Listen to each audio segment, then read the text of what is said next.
자리로 저희를 인도하시니 진심으로 고맙고 감사합니다. 아버지 하나님, 이 세상이 어디로 가는지는 저희가 너무나 뻔히 잘 알고 있고, 그러기에 주님께서는 하나님의 말씀을 우리에게 주셔서 우리를 모든 진리 가운데로 인도하시며 주님 이 말씀을 따라 살게 하시니 감사합니다. 아버지 하나님께서는 이 은혜의 말씀이 우리를 능히 세워주실 거라고 약속하셨고, 또 우리에게 유업을 줄 수 있다고 약속의 말씀을 주셨습니다. 아버지 하나님, 바로 꼬나오니 약속하신 진리의 영으로 우리를 진리 가운데로 인도해 주시고, 말씀을 받을 수 있는 마음밭을 주시고, 부족한 자에게 맡긴 사역을 감당할 수 있도록 지혜 주시고, 명철 주시고, 능력 주셔서 온전히 주님의 영이 주관하셔서 아버지 하나님, 이 한 시간 주님께 영광 돌리고 저에게 큰 유익이 될 수 있는 복된 시간으로 축복해 주시기를 간절히 기도하옵고 원합니다. 우리 주 예수 그리스도 이름으로 기도하옵나이다. 아멘. 호세아서 지난 시간에 이어서 호세아서입니다. 6장, 호세아서 6장 6절입니다. 호세아서 6장 6절에서 예수 그리스도께서 두 번 인용한 말씀이라고 말씀을 드린 바가 있습니다. 나는 자비를 원하고 희생제를 원치 아니하나니 하나님을 아는 지식이 번제보다 낫도다. 자, 여기 보시면요. 자비를 원하고 희생제를 원치 아니한다는 이 표현은 예수 그리스도께서 마태복음 9장 13절과 12장 7절에서 인용하셨었다고 말씀을 드렸고, 너무나 중요하기 때문에 두 번이나 인용하셨는데, 당시에 대학자들로부터 학자들에 대한 질문에 답변하는 내용이라고 말씀을 드린 적이 있었습니다. 자, 이 내용을 소위 말하면 원조격이라고 할까요? 이 말씀의 원래 출처는 어딘가 한번 확인해 보겠습니다. 사무엘상 15장 22절 유명한 구절입니다. 사울이 자기 생각에는 이방인들을 공격을 한 다음에 멸하라고 하신 하나님의 말씀을 순종치 아니하고 일부를 남겼죠. 좋은 동물들은 짐승들은 잡아가지고 하나님 앞에 경배하려고 제사 지내려고 남겨놓은 그 사건 때문에 일은 벌어졌습니다. 사무엘상 15장 22절에 아주 유명한 사무엘의 아주 경고의 말씀이 있죠. 자, 이렇게 얘기를 했습니다. 20절 보시면요. 사울이 사무엘에게 말하기를 정녕 내가 주의 음성에 복종하여 주께서 나를 보내신 길로 갔으며 아말렉 왕 아각을 끌어왔고 아말렉인들을 완전히 멸하였나이다. 아말렉은 성경에서 육신을 예표한다고 했습니다. 그래서 모세가 이 전쟁을 할 때 모세가 손을 들고 있을 때에는 이스라엘이 이기고 손이 내려오면 아말렉이 이기고 그런 전쟁을 한참 하다가 아론과 훌이라고 하는 두 사람이 모세를 바위에 앉히고 그 다음에 팔을 한 짝씩 들고 있었죠. 성경에서 두 손을 든다고 하는 것은 기도를 의미합니다. 기도를 계속하고 있을 때 승리를 했었는데, 어쨌거나 이 아말렉은 두고 하나님께서 이 지상에서 기억을 남기지 않겠다, 영원히 기억치 못하도록 하겠다, 싹 없애겠다. 왜? 육신이거든요. 우리의 육신은 우리의 옛사람이고, 우리의 옛사람은 하나님께서 예수 그리스도와 함께 십자가에 못 박아서 저주를 내리신 겁니다. 더 이상 육신에 대해서는 미련이 없는 것이죠. 육신의 생각은 하나님과 원수가 된다고 성경이 말씀하시지 않았습니까? 우리 육신이라고 하는 것은 결국은 하나님을 대적하는 것 이외에 아무것도 하는 것이 없습니다. 그래서 그 육신을 예표하고 있는 아말렉을 하나님께서 싹 제거하라고 했는데, 문제는 어디에 있었습니까? 21절 그러나 백성이 완전히 멸했어야만 했던 탈취물 중에서 주 당신의 하나님께 길갈에서 제사를 드리기 위하여 가장 좋은 것으로 양들과 소들을 취하였나이다. 우리가 육신적으로는 아무리 하나님 앞에 좋은 일을 하고 또 봉사도 많이 하고 헌금도 많이 하고 우리가 육신적으로 얼마든지 외형적인 종교생활을 할 수 있습니다. 구원받지 않은 사람들 가운데서 철야기도 지금 하는 사람도 있고요, 새벽 기도하는 사람도 있고요, 새벽 미사 드리는 사람도 있고요, 헌금도 많이 하는 사람도 있고요. 육신적으로는 하나님 앞에 아무리 그거 갖다 드려봐야 하나님 보시기에는 가증스러운 것이기 때문에 안이 받으신다는 겁니다. 그 문제가 거기에 있는 거죠. 그런데 여기서 지금 좋은 것을 갖다가 양들과 소들을 취하여 가지고 하나님께 바치려고 생각했단 말이에요. 안 받으신다고요, 하나님께서는. 예. 그러니까 옛날에 이런 경우가 있습니다. 유명한 가수다, 또는 무슨 특별한 재주가 있다. 그러면은 사람들 생각에는 금방 어떻게 생각하냐면, 야, 이 사람은 그 세상에서 노래를 잘 부르는 유행가 가수였으니까, 구원받았으니까 이제 복음성가를 부르면 되지 않겠느냐, 이래서 하나님을 섬기면 되지 않겠느냐라고 생각하는 경우가 종종 있는데, 꼭 그런 것만은 아닙니다. 물론 하나님께서 그 사람이 하던 그것을 사용할 수는 있지만, 그럼 세상에서 가지고 있던 재주를 교회에 들어와서 그대로 다 쓰면 되는 것이냐? 그렇지만은 않다는 것입니다. 그래서 때로는 하나님이 주신 은사와 육신적으로 우리가 가지고 있었던 재주와는 다를 수가 있다는 것이에요. 저건 우리가 좀 구분을 해야 되는데, 자, 여기서는 지금 하나님께서 다 죽이라고 하는 양과 소들을 싹 꺼내가지고 이렇게 얘기했습니다. 하나님께 바치고 싶어서 그랬나 봅니다. 그랬더니 유명한 구절 22절 그러자 사무엘이 말하기를 주께서 번제와 희생제를 주의 음성에 복종하는 것만큼 크게 기뻐하시나이까. 보소도 복종하는 것이 희생제물보다 낫고 경청하는 것이 수량의 기름보다 낫나이다. 이는 거역함은 마법하는 죄와 같고. 하나님의 말씀을 거역하는 것이 마술하는 죄에 해당됩니다. 돌로 쳐 죽이는 죄. 그러니까 우리가 하나님의 말씀을 얼마나 많이 거역해요. 그런데도 우리 생각에는 나는 크게 뭐 죄진 건 없다 이렇게 생각하지만 아닙니다. 뿐만 아니라 여기 뒷부분에 뭐라고 나와 있습니까? 완고함은 하나님의 말씀을 듣고도 그것을 지키지 아니하고 순종치 아니하는 완고함은 행악과 우상숭배와 같음이니이다. 신약에서는 골로새 3장 5절에 탐심은 우상숭배라고 했습니다. 우리가 필요한 것 이상으로 갖고자 하는 그러한 욕망, 탐심, 그게 우상숭배라고 성경에서는. 그러니까 우리가 기준으로 생각하는 정도하고는 틀립니다. 나는 우상숭배 한 적이 없다. 그렇지 않아요. 우상숭배 안 해본 사람은 아무도 없습니다. 모두가 성경에서 말한 대로 다 우리는 우상숭배자였었죠. 하나님 보시기에는. 자, 그래서 여기 보시면 아주 중요한 말씀이 나왔어요. 왕이 주의 말씀을 거역하였기에 주께서도 왕을 거절하여 왕이 되지 못하게 하셨나이다 하더라. 이유가 뭡니까? 사울이 사무엘에게 말하기를 내가 죄를 지었나이다. 내가 주의 계명과 당신의 말씀을 어겼으니 이는 내가 백성을 두려워하고 그들의 음성에 복종하였음이니이다. 우리가 죄를 짓는 경우는 거의 90% 이상이 사람을 두려워하기 때문에 그렇습니다. 여기 나와있죠. 백성을 두려워한 거예요. 왜? 백성한테 다 죽이라 그랬는데 백성이 아니 좋은 양과 소를 왜 죽입니까? 이러고 나오니까 사울이 백성에게 백성, 그죠? 사람을 두려워하면은 올무에 걸린다고 잠언에 말한 것처럼요. 하나님을 두려워하는 것과 사람을 두려워하는 것은 종이 한 장차입니다. 빌라도가 사람을 두려워했기에 하나님을 두려워하지 못하고 예수 그리스도를 내어준 거 아니겠습니까? 이게 아주 우리도 정말 이 두려움이 임하면은요. 엘리야 보세요. 이세벨이 두려워가지고 도망친 거 아닙니까? 여러분 생각에는 나는 하나님만 두려워한다. 나는 사람을 안 두려워한다. 천만의 말씀. 아담의 후손은요. 사람을 두려워합니다. 등산하다가도 밤에 사람 만나면 겁나잖아요. 벌써 겁부터 나죠. 캄캄한 밤에 아예 아무도 없으면 괜찮겠는데 누구 딱 나타나면 겁부터 나는 게 인간이거든요. 두려워하네. 사람을 두려워하게 돼 있어요. 인간은. 그게 아담의 본성이에요. 그러니까 믿음으로 하나님께 나를 지키신다. 하나님의 약속의 말씀을 부여잡을 때만 우리가 이겨낼 수 있죠. 자, 빌라도도 그랬고 수많은 사람들이 사람을 두려워했기 때문에 죄를 지었는데 여기 사무엘이 그랬습니다. 자, 이 구절입니다. 번제와 희생제를 주의 음성에 복종하는 것만큼 크게 기뻐하시나이까. 여기서 나온 말씀이죠. 그래서 하나님께서는 자비를 원하고 제사 희생제를 원치 아니하신다. 문제는 자, 이 구절을 딱 보고 레위기 7장을 가보십시오. 레위기 7장 22절로 가시면 오해할 만한 구절이 있습니다. 레위기 7장 22절.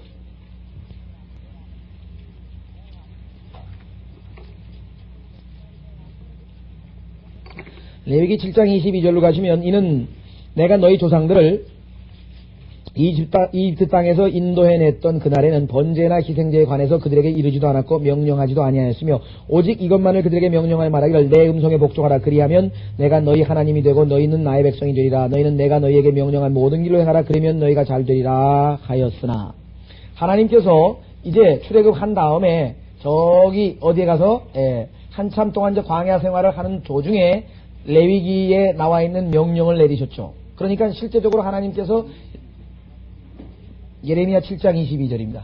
예레미야 7장 20. 레위기라고 했습니까? 제가 잘못 읽었으면 빨리 말씀하시죠. 죄송합니다. 머릿속에 레위기가 있어가지고 레위기에 나와 있는 제사 얘기를 하려다 보니까 예레미야 7장 22절 다시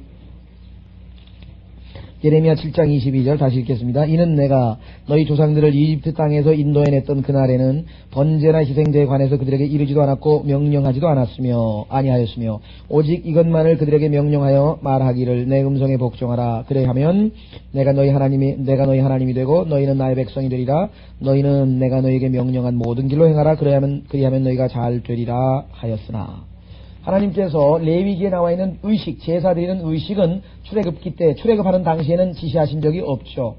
그러니까 어떤 사람들은 이 구절을 들어서 뒤에 나와 있는 레위기라고 하는 책은, 그죠? 레위기라고 하는 책은 나중에 기록된 책이 아니냐. 다시 말하면 유대인들에게 나중에 도입된 것이 아니냐. 이렇게 해서 마치 하나님께서는 이 레위기라고 하는 그 책을 원래 의도에 없던 것을 나중에 첨가시킨 것처럼 이렇게 얘기하는 경우가 종종 있습니다.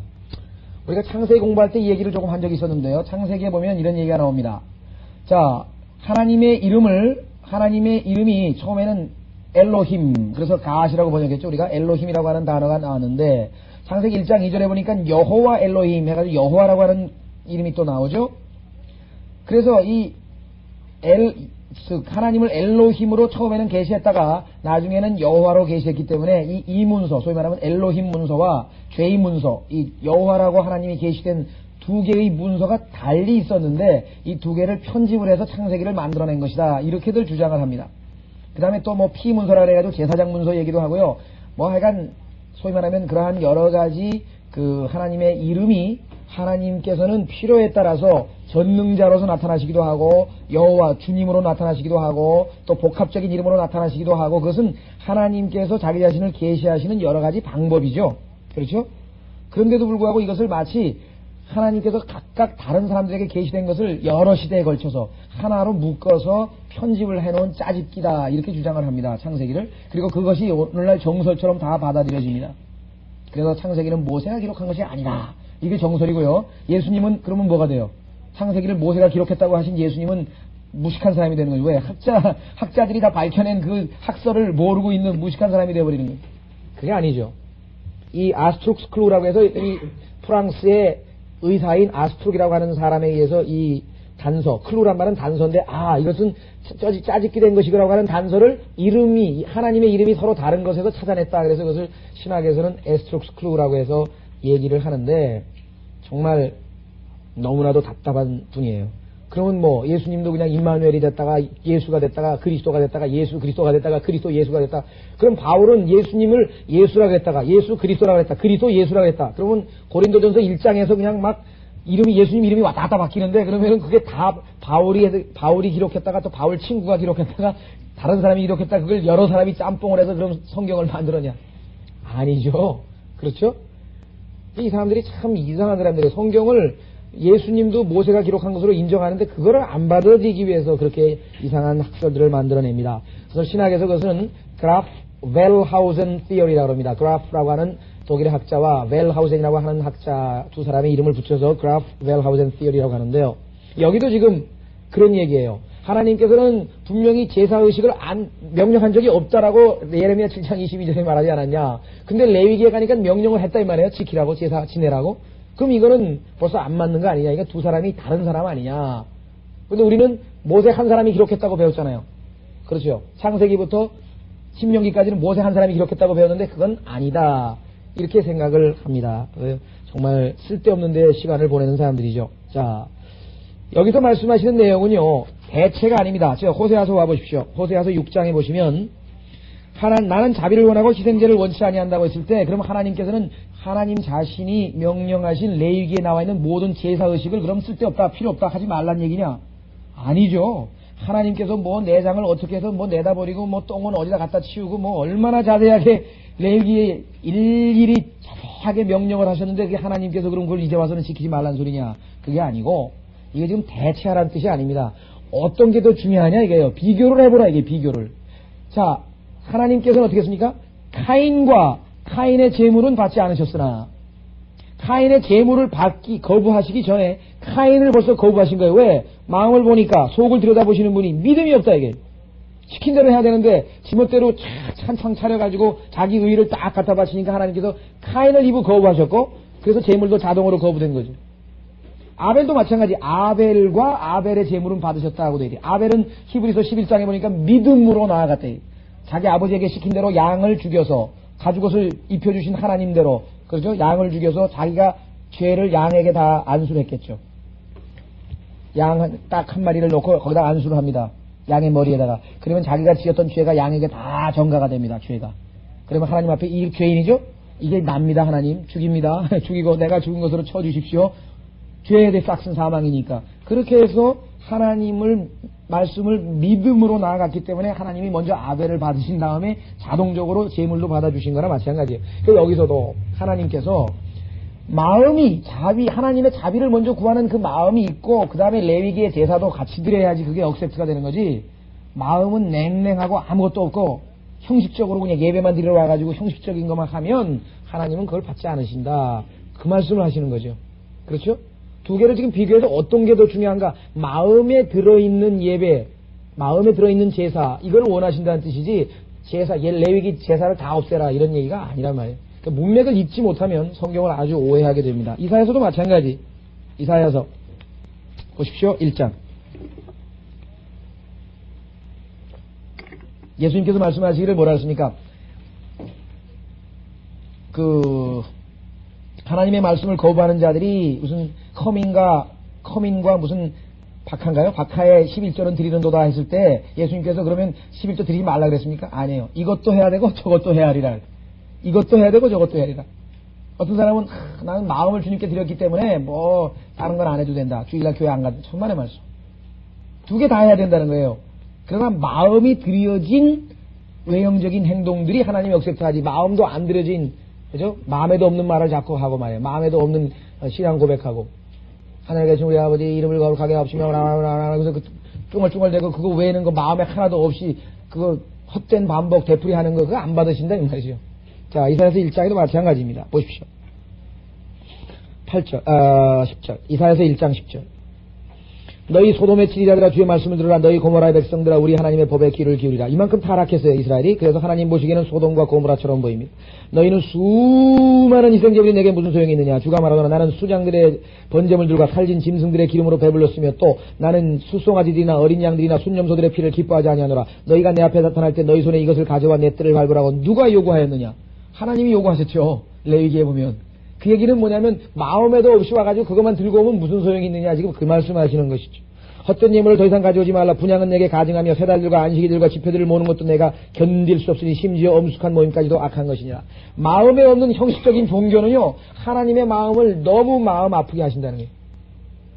자식이 부모에게 진정으로 존경하는 마음으로 와서 세배도 하고 절도 하고 해야죠. 탁 와가지고요 아버지 막 안마도 해주고 막 그냥 하는데 보니까 뭐예요? 돈 타내려고.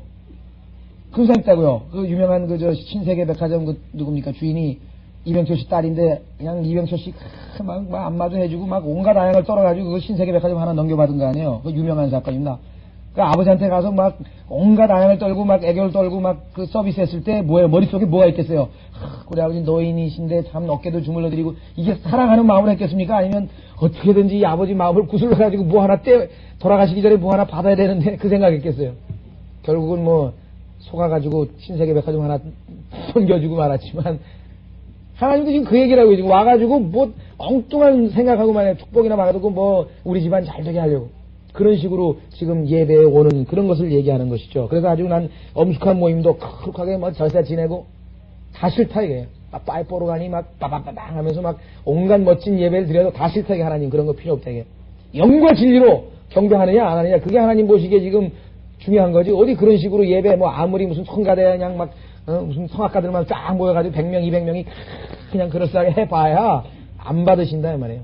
마음을 보시는 분이잖아요. 그 얘기를 하고 있는 게 지금 호세아서에서 하나님께서 자비를 원하고 희생제를 원치 않는다는 것은 희생제가 필요 없다는 얘기가 아니고 예배 드려야죠. 비교를 하고 있는 건데 substitution 대체를 하고 있는 것처럼 해석을 해버리니까 문제가 생겨버려. 성경 해석. 그렇죠? 그래서 성경에 보니까요. 악인의 기도는 하나님 보시기에 가증스럽다. 악인은 기도하는 것조차 가증스럽다. 속에는 지금 뭐예요? 교만이 가득 차 있고 그냥 하나님 앞에 불경스러운 거역하는 마음이 있으면서 하나님 아버지 저는 저 창녀와 세리처럼 죄 안 짓고 이렇게 금식도 하고 일주일 내내 깨끗하게 살았습니다. 축복해 주시옵소서. 옆에 있던 죄인은 고개 푹 숙이고 주여 저는 죄인이로소이다. 하늘도 쳐다볼 수 없는 죄인입니다. 그저 불쌍히만 여겨주소서. 예수님께서 이 사람보다 더 먼저 천국에 들어간 자기의가 아니죠. 지금 이게 다 제사 종교 다 뭐예요? 자기의거든요. 카인하고 똑같은 거예요. 카인의 후예라고 해요. 카인의 후예.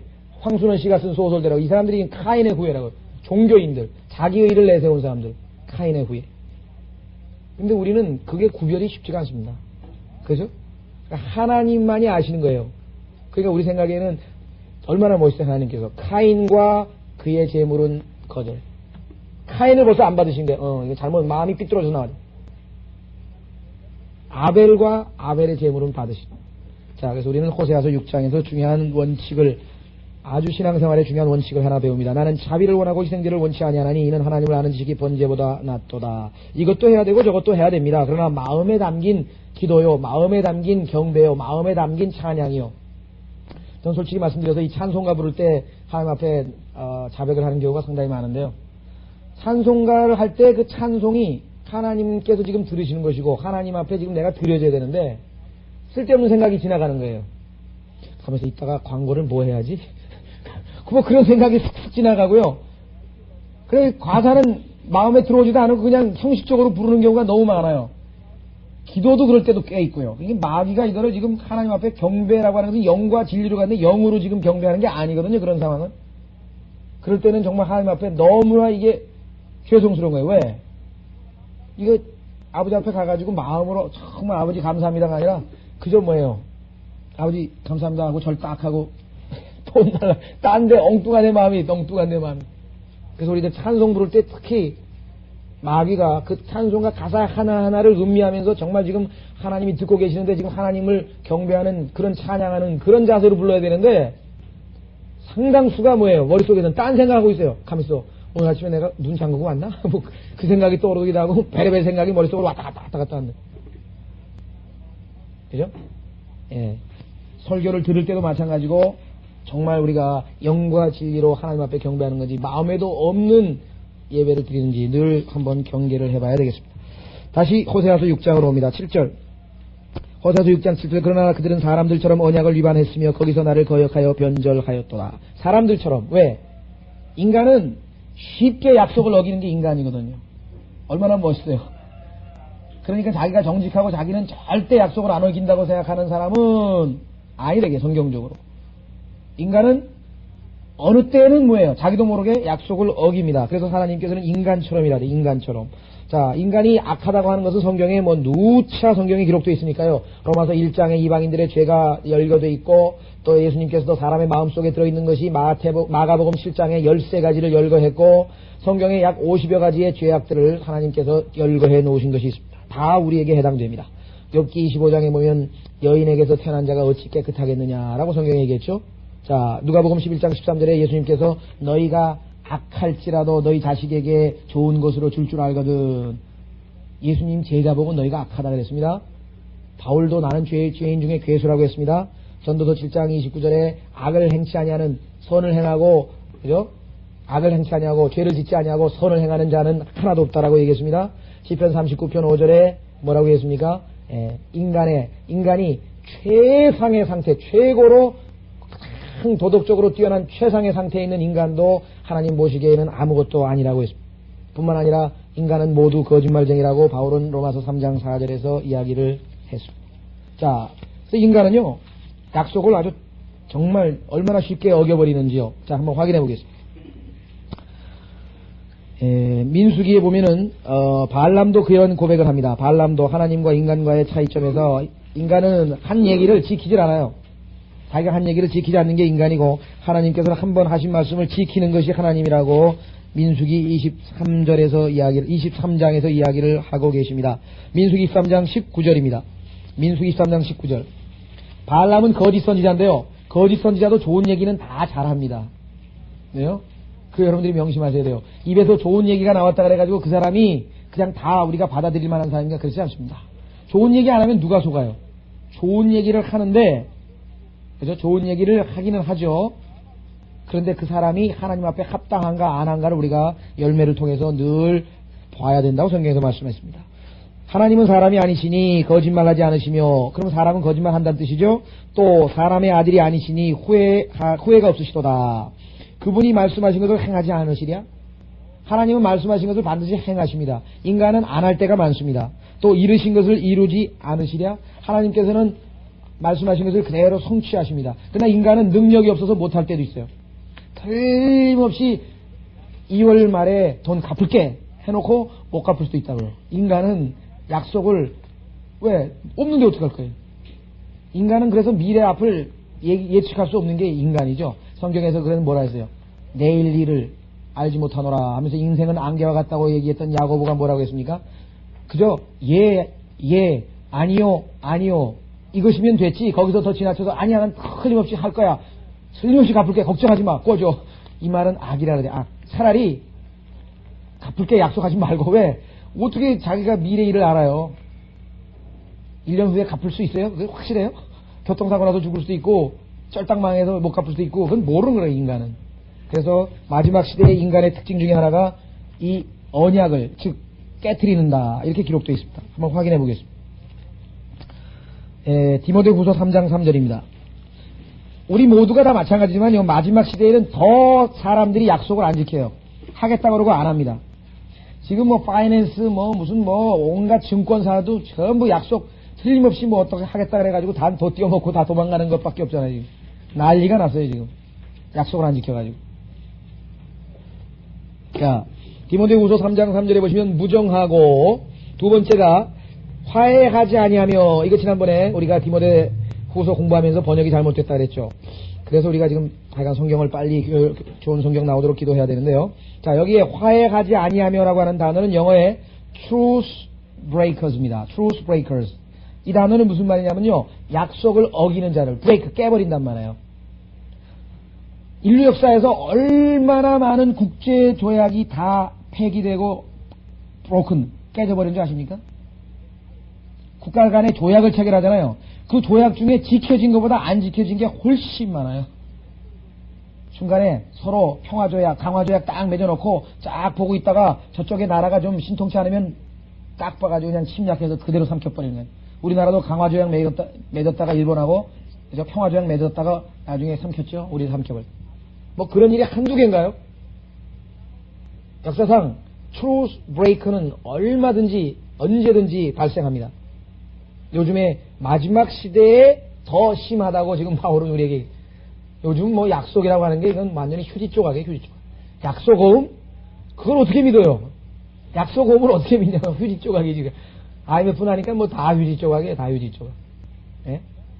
자, 다시 돌아오겠습니다. 그래서 하나님이 보시는 인간의 특징 중에 하나는 뭐냐면 약속을 안 지키는 거예요. 인간은 약속을 안 지킵니다. 저도 지금 약속을 안 지켜가지고 약간 아이들한테 많이 찍혔어요. 분명히 약속을 했는데 그러다가 뒤로 미루다가 약간 할 수 없이 지키긴 지켰습니다. 컴퓨터 사주겠다는 지가 벌써 1년이 넘었는데 금년에 겨우 사줬어요. 그냥 그때마다 약속 안 지킨다고 그냥 몰아세우는데 할 말이 있어야죠. 약속은 못 지켰으니까. 할 말이 없습니다. 자, 그래서 변명은 그러니까 인간 아니냐. 성경에 하나님께서 인간은 약속을 못 지킨다 그러지 않았느냐. 자, 참 우리가 주님의 능력으로 도우심으로 지켜야 되겠지만요. 자, 인간의 특징은 그렇습니다. 그러나 그들은 사람들처럼 언약을 위하였으며 거기서 나를 거역하여 변절하였도다. 8절 길르앗은 죄악을 행하는 자들의 성읍이며, 길르앗이라고 하는 것은 요단강 동쪽에 있는, 지금의 요르단에 있는 지역입니다. 요단강 동쪽 요르단에 있는 지역이고요. 피로 오염되었도다. 피. 자, 8절에 보면은요, 죄악이라 그랬습니다. 그죠? 그 다음에 9절에 보면 살인입니다. 살인. 강도 떼들이 사람을 기다리는 것 같이 제사장들의 무리가 하나 되어 길에서 살인하나니 그들이 추잡한 짓을 행하는도다. 그러면 죄악, 살인, 추잡한 짓, 이런 일들이 이 길르앗이라고 하는 성읍에서 일어나고 있습니다. 과거에는 상당히 그래도 종교적으로 아주 이름 있는 도시 중에 하나인데 그 안에서 벌어지는 죄악에 대해서 하나님께서 지적하고 계시는 것이죠. 자, 실제적으로 이 제사장들의 무리가 살인을 한다 그랬네요. 제사장들의 무리가 살인한다. 성경용어로 한번 예를 확인해 보겠습니다. 제사장 무리가 어떻게 살인을 하는가 두 구절을 한번 확인해 보겠습니다. 마가복음 15장 11절. 자, 종교인들이 살인에 가장 많이 기여했는데요. 제일 유명한 종교인은 교황입니다. 로마의 교황들은 역사상 5천만 명, 사람들의 말에 따라서 500만 명이라는 사람서부터 5천만 명의 이르기까지 역사적으로 증언이 틀리기 때문에 정확하게 5천만 명이라고 단정은 못 짓습니다만은 미니멈으로 해서 500만 명이에요. 중세 1000년 동안에 교황들이 죽인 그리스도인들이 종교 재판을 통해서 마녀 사냥을 통해서 죽인 사람들이 500만에서 어떤 사람은 5천만 명까지라고 얘기를 할 정도입니다. 그 다 누가 죽였습니까? 종교인이, 교황이 죽인 것입니다. 성경에도 실례를 확인해 보겠습니다. 마가복음 15장 11절. 마가복음 15장 11절에서 예수님 죽이자고 한 사람이 누군가 보십시오. 예수님을 죽이자고 선동한 사람이 종교인입니다. 마가복음 15장 11절에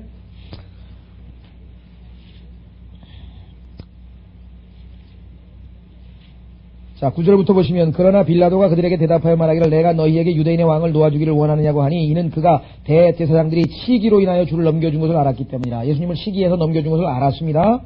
자, 그래서 뭐라고 얘기했습니까? 11절 그러나 대제사장들이 무리를 선동하여 오히려 그가 바라바를 그들에게 놓아주어야 한다고 하더라. 예수님은 죽이고 바라바를 놓아주라고 선동한 사람이 제사장입니다. 살인교사 맞아요? 이세중 형제 살인교사 그 용어 맞아요? 네, 살인교사 그 제사장입니다. 제사장들이. 그 다음에 사도행전 7장에도 스데반 죽인 사람들이 누군가 한번 보세요. 대환란 때도요 제일 앞장서서 환란 성도들 하여간 패가망신시키기는 대표적인 사람들이 다 종교인입니다. 오늘도 지금 오다 보니까 여기 막 여의도 하여간 막 여의도 전철역서부터 쫙 깔렸어요. 그냥 점잖게 옷 착 빼입고요. 이재롱 목사님 2주간 연속 부흥회 나눠주는데 이거 정말 그 내용 보면 무슨 그냥 혼전 우상숭배에 그냥 이재롱 목사가 무슨 쓴물을 단물로 만들고 이재롱 목사님이 한번 다녀간 후에 자기 동네에 달이 떴는데 후광이 빛이 막 옆에서 비치고 이게 20세기에 이게 지금 문명화된 시기에서 지금 이게 있을 법한 소리냐 그것도. 근데 버젓이 점잖게 양복 빼입은 사람들이 전부 다 지금 그거 하고 있어요. 참 이해할 수 없는 일이지만요. 이 악한 영들이 사람을 미혹시키면 성경에 보면 왜 사운드 마인드라 했지 않습니까? 하나님께서 우리에게 주신 영은 능력의 영이요 사랑의 영이요 건전한 생각의 영이거든요. 사운드 마인드가 사라져버리는 거예요. 딱 보면 알잖아요. 이건 건전치가 못하다 이게 누가 봐도. 자, 사도행전 7장 52절 사도행전 7장 52절 뭐라고 했나 보십시오. 선지자들 가운데서 너희 조상이 박해하지 아니한 사람이 어디 있었느냐. 또 그들은 의로우신 분의 오심에 관하여 미리 말한 그들을 죽였고 이제 너희는 그 의로우신 분을 배반한 자의 살인한 자가 되었으니 너희가 천사들을 통해 지시하신 율법을 바꿔서도 지키지 아니하였다고 하니 그들이 이 말을 듣고 격분하여 그를 향해 이를 갈더라. 자, 실제적으로 여기서 주도적인 역할을 한 사람이 바로 제사장들이고요. 그 다음에 종교인 중에 종교인이라고 자처했던 바울도 거기서 한 몫을 거들면서 했죠. 그죠? 사도행전 7장 1절에 보면 대제사장하고 지금 논쟁하기 위해서 스데반이 일어난 것을 확인해 볼 수가 있습니다. 그래서 대제사장이 결국은 스데반을 교사한 것을 우리가 사도행전 7장 1절에 대제사장이라고 하는 용어를 통해서 확인해 볼 수가 있습니다. 자, 여러분 한 몇 년 전에 있었던 사건인데요. 유고에서 크로아티아하고 그 다음에 이 세르비아계가 전쟁을 벌여가지고 세르비아계가 국제적인 여론에서 심판을 받았습니다. 여론 재판에서. 왜? 인종 청소를 했죠. 근데 세르비아계는 아시다시피 러시아 정교회, Greek Orthodox, 즉 그리스 정교회 소속입니다. 그런데 실제적으로는 크로아티아는 카톨릭입니다. 2차 세계대전 때 이 크로아티아의 카톨릭 세력은 히틀러의 지원을 받아서 누가 앞장섰냐면요. 카톨릭 신부들이 나치의 군복을 입고서 고문과 살인을 자기 아이들 보는 앞에서 부모를 죽이고 부모 있는 앞에서 아이들을 죽이고 그다음에 남편 앞에서 여자를 죽이고 이런 일들은 아주 그냥 비일비재하게 해서 20만 명을 인정 청소를 했습니다. 누가 먼저 했냐면 크로아티아 카톨릭 신자들이 세르비아계를 죽인 겁니다. 그 피가 피를 부른 거예요. 찬스가 오니까 세르비아계가 이번에 인종 청소를 한 거죠. 원인 제공자는 아무런 얘기도 안 하고 단지 지금 나타난 현상만 보고 지금 세르비아계만 인종 청소하고 아주 휴머니스틱 하지 못하다 그래가지고 완전히 지금 매장돼 버렸다. 국제적으로. 물론 교황의 역할이 컸겠지만. 코소보 사태 마찬가지입니다. 지금 세르비아계, 코소보에서 유고슬라비아의 세르비아계가요, 거기가? 코소보 사람들이 지금, 오히려 지금은 역전이 돼가지고요. 유엔군을 등에 업고선 지금 세르비아계를 인종청소를 하고 있습니다. 그 지금 보도 안 되잖아요, 지금. 응? 지금 직장 다 뺏어가고 죽이고 해서 오히려 지금 코소보 난민이 세르비아계 난민으로만 바뀌었을 뿐이지 지금 난민 그대로 있는 거죠. 근데 한쪽만 편들어가지고선 폭격을 하고 지금 사람을 죽이고 그렇게 했다. 국제적으로 지금 모든 통신사라든가 이런 여론 보급기관을 완전히 장악하고 있는 것이 로마 카톨릭입니다. 로마 카톨릭의 악행에 대해서는 보도를 거의 지금 그걸 센셔라는데 이게 완전히 지금 뭐라나 검열에 다 걸립니다. 지금 보도를 안 내보내요. 이런 대규모 그런 그 음모들이 있는데 어쨌거나 이 2차 세계대전 때는 사진이 다 있습니다. 가톨릭 신부들이 아주 잔인하게 그 세르비아계를 고문하고 죽이는 일들 똑같습니다. 여기 지금 호세아서에 보면은 누가 앞장서서 이스라엘 백성들 무고한 백성들을 갖다가 괴롭히고 했는가? 종교인들이 했습니다. 고려시대 말기에 누가 앞장서서 민생을 아주 도탄에 빠뜨렸는가? 중들이 그랬습니다.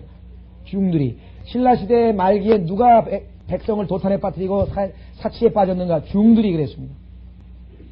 이제 환란시대에 적그리스도가 오면 온갖 종교인들이 나서가지고 적그리스도와 이 거짓 선지자를 들먹이면서 아주 이 많은 사람들을 아마 이 도탄에 빠뜨리게 될 것입니다. 자, 다시 7절로 가셔서요. 죄송합니다. 9절로 가셔서요. 강도 떼들이 사람을 기다리는 것 같이 제사장의 무리가 하나 되어 길에서 살인하느니 그들이 추잡한 짓을 행하는도다. 내가 이스라엘 집에서 끔찍한 일을 보았나니 거기에 에프라임의 음행이 있고 이스라엘은 더럽혀져 있도다. 타락했습니다. 11절로 가겠습니다. 오 유다야, 그가 또한 너를 위하여 추수를 정해 놓으셨으니 내가 내 백성의 사로잡힘을 돌이킨 때라. 자, 이 11절은요 성경을 또 번역이 잘못되어 있습니다. 죄송합니다. 고치셔야 되겠는데, 오 유다야, 그가 또한 너를 위하여 추수를 정해 놓았으니, 정해 놓으셨으니 하면 이게 지금 누가 됩니까? 주어가 주님이 됩니다. 근데 주님은 지금 he가 아니에요. 왜? 11절 뒤에 보면 내가 내 백성의 사로잡힘을 돌이킨 때라. I거든요. I. 주님은 지금 1인칭으로 나와 있어요. 그러니까 지금 he라고 한 그는 하나님이 아닙니다. 근데 정해 놓으셨도다 이렇게 번역을 하면은, 셨으니 하면은 존칭이 들어가면은 이게 하나님처럼 돼버리잖아요. 그렇죠? 그러면 그는 누구냐? 그 앞에 나와 있는 10절의 이스라엘입니다. 이스라엘이 여러분 잘 아시는 것처럼 사마리아에서 온갖 그 혼혈을 했죠. 잡혀간 다음에 이스라엘의 땅인 북왕국에서는 혼혈이라고 하는 것이 일어나서 순수한 혈통에 순수한 이스라엘의 민족 종교를 지니지 아니한 그러한 혼혈족들이 많이 생겨났습니다. 그래서 유다가 70년 포로 생활을 끝나고 고국으로 돌아와 보니까 그야말로 추수할 게 누가 뿌려놨어요? 이스라엘. 자기의 열지파 이스라엘이 거기다가 심어놓은 그러한 많은 뭐예요? 혼혈들이 가득 차 있었죠. 그래서 그것을 추수할 수밖에 없는, 심은 대로 거둘 수밖에 없는 그런 처지에 놓였다는 뜻입니다. 한번 확인해 보겠습니다. 열왕기하 17장 16절에 보시면 이 이스라엘 땅이 혼혈의 무리들로 들끓게 된 계기가 된 사건이 있습니다. 열왕기하 17장 16절.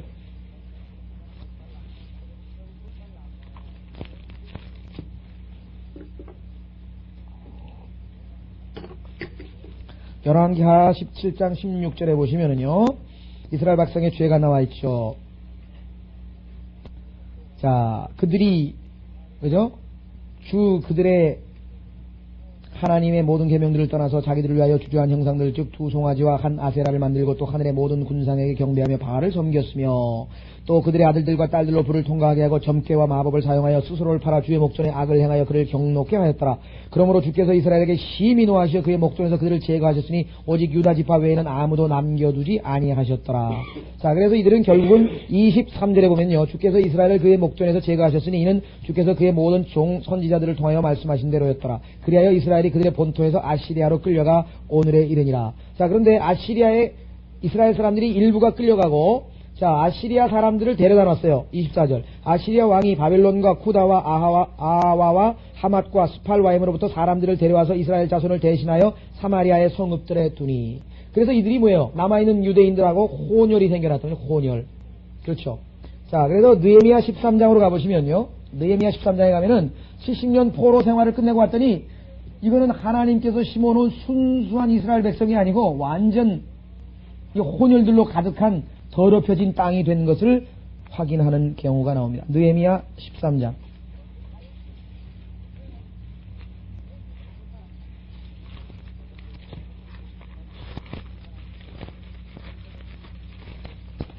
느헤미야 13장에 보면은요, 여기 굉장히 많은데 우리가 한 구절만 보겠습니다. 23절. 그 당시에 유대인이 아스돗과 암몬과 모압의 아내들과 혼인한 것을 내가 보았더라. 그들의 자녀가 아스돗 말은 절반쯤은 하고 유대인의 말은 하지 못하나 각 백성의 언어는 하더라. 내가 그들을 책망하고 저주하며 그들의 몇 사람을 때리고 그들의 머리털을 뽑고 하나님으로 맹세하게 하여 말하기를 너희는 너희 딸들을 그들의 아들에게 주지 말고 너희 아들들이나 너희를 위하여 그들의 딸들을 취하지 말라. 왜? 솔로몬도 이방 여인 나오죠? 이스라엘의 솔로몬 왕이 이런 일들로 범죄하지 아니하였느냐. 많은 민족들 가운데서 그의 하나님의 사랑을 받은 그와 같은 왕이 없었으니 하나님께서 그를 왕으로 삼아 온 이스라엘을 다스리게 하셨느니라.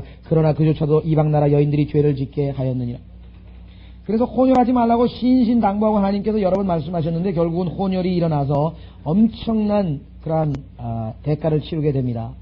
자, 그래서 우리는 이스라엘입니다. 그 호세아서 6장 11절에 그가 하는 뭐냐면 대명사는 이스라엘을 받습니다. 유다야, 이스라엘이 또한 너를 위하여 너에게 추수를 정해놓았다. 왜?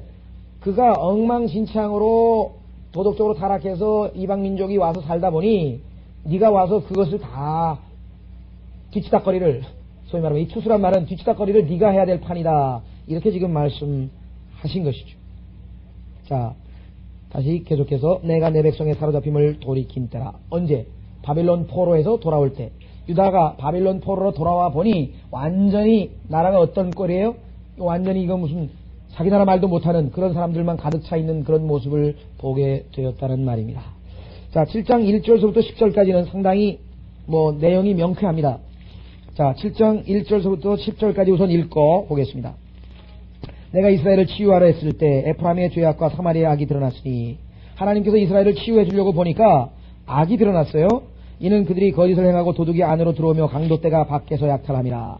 그들은 내가 그들의 모든 악을 기억하고 있음을 생각하지 않는도다. 이제 그들 자신의 행위가 그들을 에워쌌으며 그들은 내 면적, 이게들은 그들보다는 그것들입니다. 여기서 지금 그들의 행위를 봤습니다. 그들보다도요, 그것들은 내 면전에 있도다 고치십시오. 2절의 끝부분에 그들이 아니라 사람이 아니라 그것들은 행위를 얘기합니다. 그들은 그들의 악으로 왕을 그들의 거짓말로 고관들을 기쁘게 하는도다. 그들은 모두가 간음하는 자라 빵 굽는 자에 의해 달구어진 화덕 같아서 그가 반죽한 후에는 불을 일으키기를 그치니 반죽이 발효될까지만 하느니라. 우리 왕의 날에, 자, 왕의 날이란 말, 왕이 왕으로 등극하는 날, 우리가 얘기하면은 소위 말하면 취임식이죠. 우리 왕의 날에 고관들은 포도주 병들을 가지고 왕을 병나게 하였으며 그는 조롱하는 자들과 더불어 그의 손을 펼쳤도다. 그들이 숨어 기다릴 때 그들의 마음을 화덕같이 준비하였으니 그들의 빵 굽는 자는 밤새도록 자고 그들은 아침에 불꽃처럼 타는도다. 그들은 모두 화덕처럼 뜨거워져서 그들의 재판관들을 삼켰으니 그들의 모든 왕들은 쓰러졌으니 그들 가운데 나를 부르는 자가 아무도 없도다. 에프라임, 그는 백성 가운데서 스스로 혼합시켰으니 에프라임은 뒤집지 않은 과자로다. 빵을 구운데 과자를 굽다가 한쪽만 굽고 한쪽은 안 굽고, 그래서 반만. 영어에서는 이걸 half baked라고 하는데 half baked, 반만 구웠다 이 말이죠. 타국인들이 그의 힘을 삼켰으나 그는 그것을 알지 못하나니 정령 백발이 여기저기 생겨도 그는 알지 못하는도다. 이스라엘의 교만은 그의 얼굴에 증거가 되는도다. 그들은 이 모든 일을 당하여도 주 그들의 하나님께 돌이키지 아니하며 그를 찾지도 아니하는도다. 어마어마한 죄악 가운데 있으면서 정말 가증스러운 상황에 있는데도 돌이키지 아니하고 완고하게 극악무도하게 완악한 마음을 지니고 있는 이스라엘에 대해서 하나님께서 묘사하고 있는 내용이 1절서부터 10절까지입니다. 자, 그럼 1절서부터 한번 확인해 보겠습니다. 하나님께서 이스라엘을 치유하시려고 했을 때가 언젠가? 자, 여로보암이라고 하는 이스라엘 일대 왕이죠. 북왕국 이스라엘이라고 하는 왕의 일대 왕이 여로보암인데요. 르호보암하고 반기를 들어서 여로보암이라고 하는 왕이 이제 이스라엘의 일대 왕으로 드러난 이후에 이스라엘의 왕을 보면요, 그는 여로보암을 따라 하나님을 거역하고 죄를 지었더라. 이스라엘 왕 중에는 선한 왕이 거의 없습니다. 전부 악한 왕뿐이에요. 북왕국 이스라엘은. 왜? 여로보암이 단에다가 베델에다가 금송아지를 만들어가지고 예루살렘에 가지 말고 여기서 예배해도 괜찮으니까 여기서 제사 지내라고 그렇게 사람들을 다 이렇게 해놔가지고 완전 우상숭배로 가득 찬 나라가 되어버렸죠. 일대 왕이 우상숭배를 장려했으니까 그 다음에 줄줄이 뻔한 얘기죠. 다만 유다의 경우에는 가끔 가다 보면은 그는 그의 다윗을 따라 하나님의 마음을 기쁘시게 했다라든가 선하게 했다든가 이렇게 해서 유다의 왕들 중에는 선한 왕들이 가끔 가다가 이렇게 중간중간에 나오는 것을 확인해 볼 수가 있습니다. 그래서 유다는 그래도 하나님 앞에 606년이니까 711년, 한 100년간 더 버텼죠. 그러나 이스라엘의 뭐예요? 영향을 받아서. 고린도전서 15장이 뭐라 그러냐면요.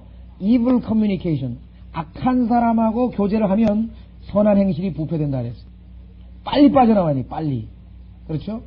우리도 보면은 학교 가서 대부분 아이들이 빗나가는 것은 다 친구 잘못 만났어요.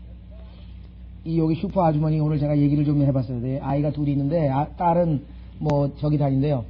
무슨 아이가 아니라 학교 졸업해가지고 어디 직장인가 다니는데, 아들은 전문학교를 졸업해야 되는데 때려치고 지금 가수가 되려고 뭐 노랑물을 들이고 뭐 머리를 이렇게 단발을 하고, 단발이 아니라 이렇게 뒤를 축구선수 누구 모양으로 이렇게 잡아매가지고선 지금 돌아다닌다. 그러면서 한숨을 푹푹 쉬고 있더라고요. 그러면서 걔가 착하고 공부를 좀 하는 애였는데, 그러면 친구들 놈들이 와가지고 공부하는 거 다 끌고 내려가가지고 애가 그냥 친구 때문에 망쳤다고. 친구 때문에 망친 사람이 성경에도 많습니다. 그 중에 대표적인 사람이 뭐냐면 유다예요, 유다. 그래서 성경에 보면은 언니 때문에 망친 여동생, 네 언니가, 그죠? 네 언니가 아주 정말 하나님을 그렇게 반역을 하고 그렇게 못된 짓을 하고 하나님의 반역하고 음란한 짓을 하더니 너도, 여동생 너도 그대로 배웠다고 하나님께서 에스겔서에 아주 신랄하게 비판하는 내용이 성경에 기록되어 있습니다. 자, 이스라엘을 치유하려 했을 때, 그런데 그 중에서 이스라엘 왕 중에 그래도 하나님 앞에 회개하려고 했던 왕이 몇 명 있는데 그 중에 하나가 이 여호와스라고 하는 왕입니다. 열왕기하. 그래서 하나님께서 좀 치유해 주고 싶은 마음이 생겼어요. 열왕기하 13장. 열왕기하 13장에 보시면은요, 4절과 5절. 열왕기하 13장. 열왕기하 13장 4절. 이에, 여호와스가 주께 간구함으로 주께서 그에게 경청하셨으니 하나님께 기도를 했습니다.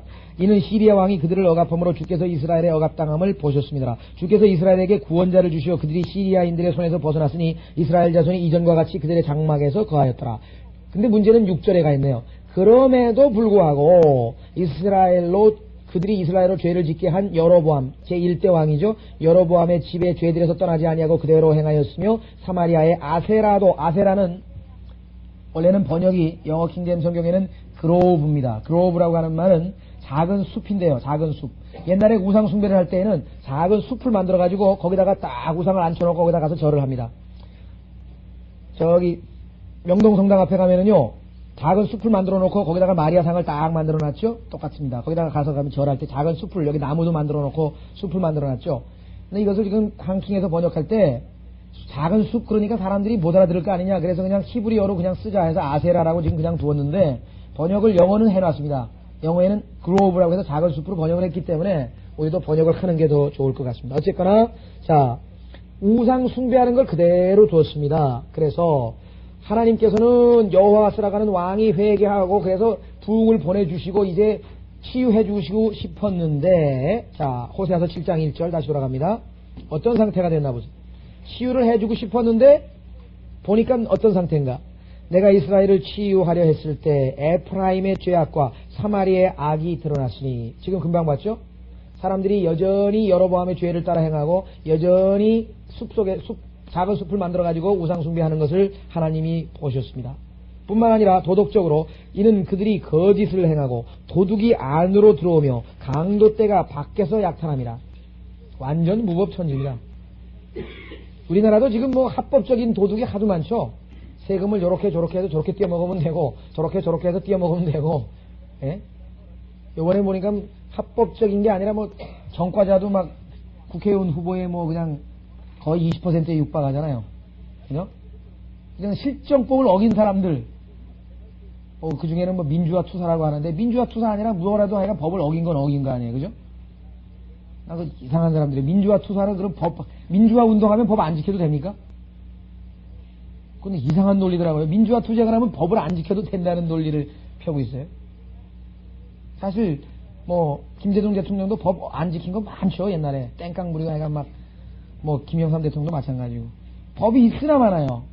성경에 보니까 뭐예요? 그것은 Spirit of the World입니다. 이 세상의 영은요, unlawful, 불법을 행하는 자들이라고 성경에 기록. 악한 법이라도 일단은 뭐예요? 어쩔 수 없어요. 다만 예수 그리스도를 부인하라든가 교회를 가지 말라든가 이렇게 해서 종교 우리가 주님을 섬기는 것에 개입하는 법은 우리가 거부해야죠. 그건. 목숨을 걸고 그거는 정말 우리가 거부해야 되지만 그 이외에는요. 아니 나는 지금 뭐 벌이도 요거밖에 없는데 왜 의료보험이 왜 이렇게 많이 나옵니까? 내야 돼요. 그래도 그거 안 내면 안 되나 어쩔 수 없다고 지금 악법이라도 일단 내긴 내야 된다. 그죠? 저도 귀찮아가지고 그냥 가만히 있었더니 뭐 자꾸만 올라가 의료보험이.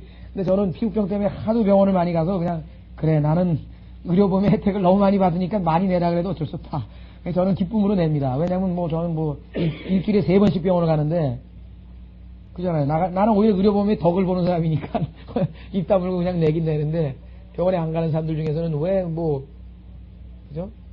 벌이는 하나도 없어요 노인들이. 근데 집이 있고 차가 있으니까 실제로 수입은 없는데 이게 의료보험이 집값 그 뭐 재산에다 갖다 붙이면 어떡하란 말이에요. 거기서 그냥 살고 있는 집인데 벌이 없는 사람한테 막 그 집의 등치에 따라서 막 의료보험이 막 올라가요. 약간 저도 그런 걸 좀 제 것도 막 올라가는 걸 보고 한번 가볼까 싶다가 아유 나는 아니다.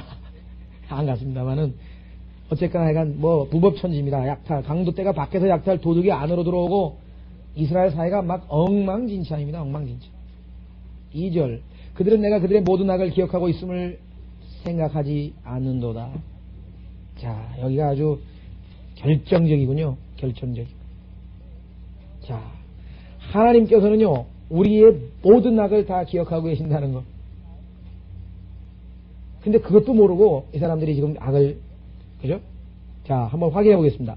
다윗은 이 사실을 알고 있었기 때문에 여기까지만 오늘 합니다. 시편 25편 7절 다윗의 신앙 고백에 따르면요 내가 젊은 시절에 지었던 모든 죄들을 도말해 주소서. 왜? 하나님이 자기가 젊은 시절에 지었던 죄까지 다 기억하고 있는 것을 아니까 그 얘기를 하죠. 시편 25편 7절 사실 이 찬송은요 이 시편 25편 7절은 제가 스페인에 있을 때 그 스페인어로 된 찬송을 많이 불렀어요. 복음성가로 돼 있는데 그 부를 때마다 저도 아 그래 내가 젊은 시절에 예수님 믿기 전에 참 지은 죄들이 얼마나 많은가 그 생각을 했었는데 다윗도 그런 고백을 합니다. 자 시편 25편 7절 오 주여 내 젊은 시절의 죄들과 내 죄과들을 기억하지 마시고 주의 자비를 따라 주의 선하심을 인하여 나를 기억하소서. 젊은 시절에 지은 많은 죄들 그렇죠? 자 그뿐만 아니라 욥은 자기가 젊은 시절에 지었던 죄 때문에 하나님께서 자기를 지금 그렇게 괴롭히고 계신다고 고백하는 장면이 나옵니다. 욥기 13장 욥기 13장 26절 욥기 13장 26절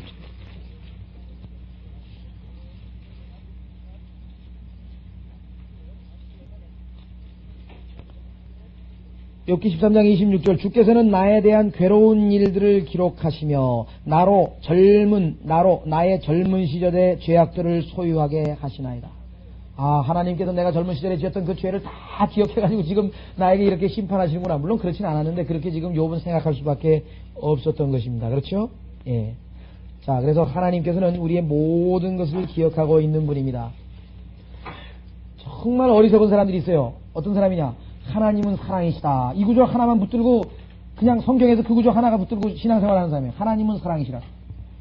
그러니까 뭐 죄인도 사랑하시고 그 다음에 뭐 무슨 후강무도한 사람도 사랑하시고 예수님을 거부한 사람도 사랑하시고 다 원수도 사랑하시고 예수님 하나님은 모두 사랑만 하시는 분인 것처럼 또 어떤 사람은 하나님은 도덕 윤리하고는 아무 상관이 없는 것처럼 생각하시는 사람 그렇지 않습니다.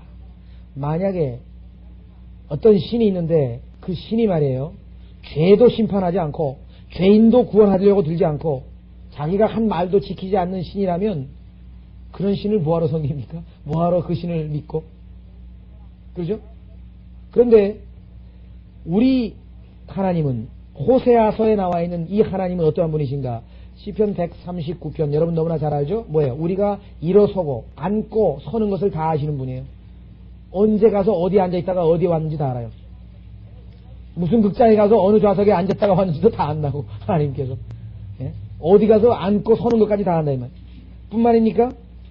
우리가 마음속에 생각하는 비밀한 생각들 은밀한 생각들 아무도 모를 거야 하고 혼자만 생각한 것들 역대상 28장 9절에 보면 다 아신다 그랬습니다. 속에 생각하는 은밀한 상상까지 다 하신다. 그뿐입니까? 고린도후서 10장 5절에 보면 우리의 상상과 꿈, 우리가 꾼 꿈까지 다 알아요. 무슨 꿈 꿨는지도 다 알아요. 하나님께서. 그뿐입니까? 우리의 의도를 다 합니다. 무슨 생각을 하고 무슨 의도로 했는지, 내가 복음을 전하든 내가 헌금을 하든 무슨 의도로 했는지까지 다 알아요. 내가 다른 사람을 도와줬는데 그게 정말 주님의 사랑으로 했는지 자기 의를 드러내려고 했는지 그것까지 다 아신다. 하나님은. 하나님 앞에서 속일 수가 없는 게 우리의 속마음 의도까지 다 아신다면. 그래서 히브리서에 보면 우리의 마음의 생각과 의도를 하나님의 말씀이 꿰뚫어 보신다 그랬잖아요. 의도. 우리가 이 문제에 대해서는 사실 참 깊이 생각해야 됩니다. 겉으로 드러날 때는 잘 몰라요. 똑같이 성경 읽고 똑같이 전도하고 똑같이 교회 나오고 똑같이 찬송하고. 그런데 어떤 사람은 진정으로 주님을 사랑해서 그렇게 하는 사람이 있고, 어떤 사람은 그거 안 하면 괜히 마음이 찜찜하니까 동기가 틀려요. 동기가. 지난번에 말씀드렸죠. 서울대학교 김청자 교수라고 이 동문과 교수가 하나 있는데 그분이 그런 얘기를 했어요. 자기 친구를 만나가지고 그랬다 그러잖아요. 친구를 만났더니 그 친구가 그 시어머니 시아버지를 모시고 있는 거예요. 그래서 야, 너 기특하다 하면서 이제 친구끼리, 나이든 한 50세쯤 된 친구끼리 만나가, 야, 너 기특하다. 너 그렇게 네가 그 시아버지 시어머니 참 모시기 힘들겠다. 나이 드신 분들이라서 네가 또 이렇게 수발하기도 힘들고. 그랬더니 힘들어. 그렇지만 해야지 뭐. 그래서 왜? 그랬더니 내가 하고 싶어서 하냐? 남편이 원하니까 그냥 할 수 없지. 남편이 원해서. 동기가 남편이 원하기 때문에. 근데 이 김청자 교수도 시어머니 시아버지를 모시고 계셨는데 그때는 뭐냐면요. 그러냐? 나는 하나님께서 하기를 원하셔서 하는데 기쁜 마음으로. 똑같이 시아버지 시어머니 어려운, 그죠? 힘든 상황에서 하지만 동기가 한 사람 뭐예요? 그냥 남편 기쁘게 해주려고. 남편이 원하니까. 또 한 사람 뭐예요? 하나님이 원하셔서 하나님께 순종하기 위해서, 하나님을 기쁘시게 하기 위해서. 하나는 상급이 있고 하나는 상급이 없는 거예요. 똑같이 해도 동기를 하나님이 보신 거예요. 우리는 모른다 이게. 하나님은 아신다고 성경에 말씀했다. 하나님은 알고 계신다. 그렇죠? 우리의 의도를 다 아시는 분이라고 성경에 말씀. 심지어는 우리가 한 말도 다 아십니다. 무슨 말을 했는지까지 다 알고 계신다고 성경에 말씀을 했습니다. 그래서 한 구절 잡고 마치겠습니다. 마태복음 10장 26절. 마태복음 10장 26절. 하나님께서 보고 계시니까 우리는 죽게 하듯 해야죠. 모든 일을. 10장 26절.